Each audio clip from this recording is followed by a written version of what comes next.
distinguished ministers, governmental representatives, governors, business community leaders, dear Biljana, if I may, thank you very much for giving me this opportunity. A year ago, I stood before you on almost the same theme. I return to it today for a simple reason, because when we speak about European path of the Western Balkans, repetition is not a redundancy. It is necessity. And there is no, I think, better place, and I hope you would all agree with me, to say that there is no better place than have it here in Montenegro. A country that has shown ambition, discipline, and progress on its EU path. And as Biljana rightly pointed out in her intro speech, this is no ordinary moment in world affairs. The economic outlook is tightening, geopolitical fragmentation is accelerating, long-standing certainties about the international order are giving way. In such world, every region faces a choice: to become more coherent and strategic, or more fragmented and vulnerable. Our region faces exactly the same choice.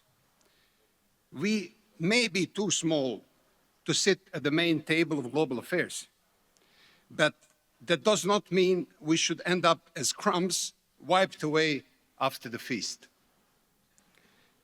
So let me be clear from the very beginning. Retreat from the level playing field, from common interest, or from regional cooperation cannot be and is not our option. No matter how tempting raw power and short-term transactional politics may appear, this is not our game. Variable geometry may sound flexible and appealing, but in our region, it can quickly become fragmentation by another name. And the cost would be too high. Weaker growth, smaller markets, lower investors' confidence, less bargaining power, higher political risks, and declining relevance. And in today's Europe, relevance will belong to those who can cooperate, implement, and scale. That being said, there is one sentence I would like all of you to take with you from my intervention. I'm not that ambitious to say from this summit, but at least from my intervention. And this is, if EU membership is our main goal, and it seems it is, then the road to Brussels leads through your neighbor's yard. This is more than an image. It is a political reality, an economic reality, and increasingly a strategic one. Regional cooperation is not a ritual to tick boxes on the path to the European Union. It is a matter of strategic self-interest. It is a condition for credible accession, and it will remain a strategic necessity even after accession is achieved. But, of course, the old cooperation narrative is no longer enough. Today, regional cooperation must be judged by harder standards. Does it make the region more functional, more predictable, and more investable? That is why we in Regional Cooperation Council treat EU accession not only as political horizon, but also as an economic operating tool and logic. That is also the practical value of regional cooperation. It helps 6 relatively small economies when we speak about the Western Balkans to act less like 6 separate administrative interruptions and more like one emerging economic area preparing for deeper integration with Europe. And this is exactly where the role of RCC comes in. Not because RCC can replace governments, no. Not because RCC can erase all political frictions. Unfortunately, we cannot. But because RCC works in the space where whatever trust we have must be translated into practice. Trade facilitation, mobility, digital cooperation, green transition, regional economic integration, and policy coordination. We have a political mandate from 26 governments, including 14 EU member states and all Western Balkan 6 economies. to help remove barriers to the movement of people, goods, services, and standards.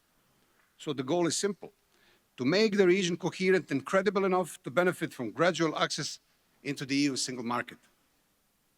Some of our successes already show that delivery is possible. The removal of roaming surcharges and progress linked to SEPA, and I congratulate Montenegro for really advancing on SEPA, prove that the region can move when there is political will. Progress remained partial, largely because not all were ready to move faster, but direction is clear. In London last year, at the Berlin Process Summit, we prepared a new list of 15 deliverables. And I hope that together with the government of Montenegro that is chairing the Berlin process this year, we'll be able to implement them. With 13 governments from Southeast Europe, because RCC also is in charge for a wider area of Southeast Europe, we work on establishing disaster risk insurance scheme. So all this should send positive signal to the business community. The European Union has opened the door to accelerated access to parts of its single market, supported by 6 billion euros in grants and loans through the growth plan. All economies of the region have signed up to that logic, and some are already moving very swiftly. That matters for investors because they do not wait forever. Some of you are investors, so I don't need to tell you. They move where reforms become operational, not merely rhetorical. So let me send 3 messages from this stage today. First, to the business community. Do not look at the Western Balkans only through the lens of all instability. Look at it through the lens of strategic geography, proximity to the EU market, transport and energy corridors, digital expansion, tourism potential, and nearshoring opportunities. Yes, the region is not frictionless, but it is too strategically positioned to be ignored. The real question is whether it is moving seriously enough toward predictability, interoperability, and investment-grade behavior. Capital will follow implementation, not declarations, as I said.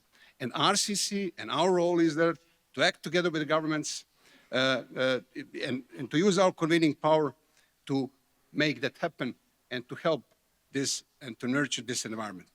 Second message goes to our colleagues in the EU. The Union should favor solutions that keep the region interoperable, aligned, and connected throughout the accession journey. It should avoid designs that harden the line between those who move first and those who move later. Otherwise, Europe may gain new members while losing regional coherence in its immediate vicinity. A staged path towards the single market should strengthen the region's cohesion, not fragment it.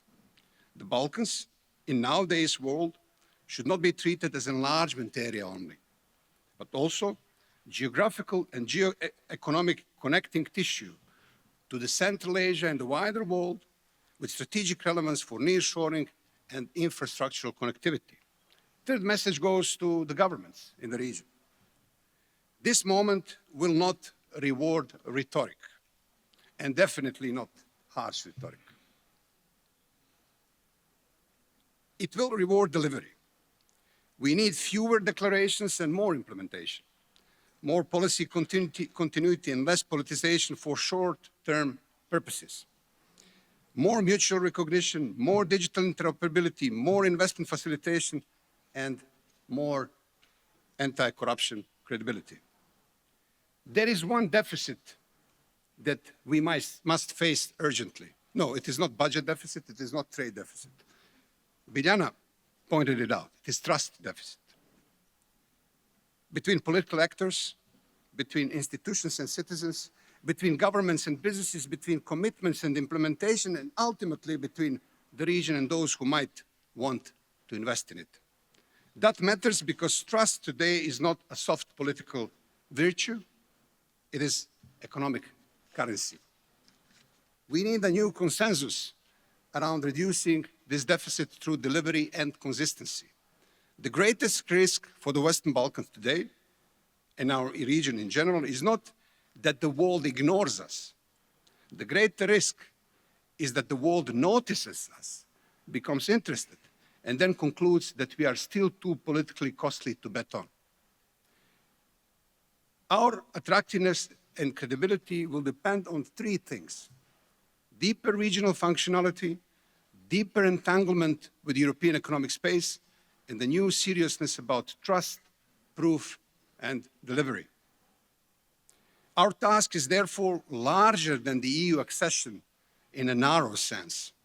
It is to ensure that each step towards the European Union also preserves the region as a meaningful political and economic space. Because if we fail, we will remain discussed, but bypassed. But if we succeed, the Western Balkans and the region in general can become more than a region waiting for Europe. It will cease to be a region defined by brain drain and become a region of brain regain, creating new opportunities for talent to return, to invest, and to lead. Thank you very much.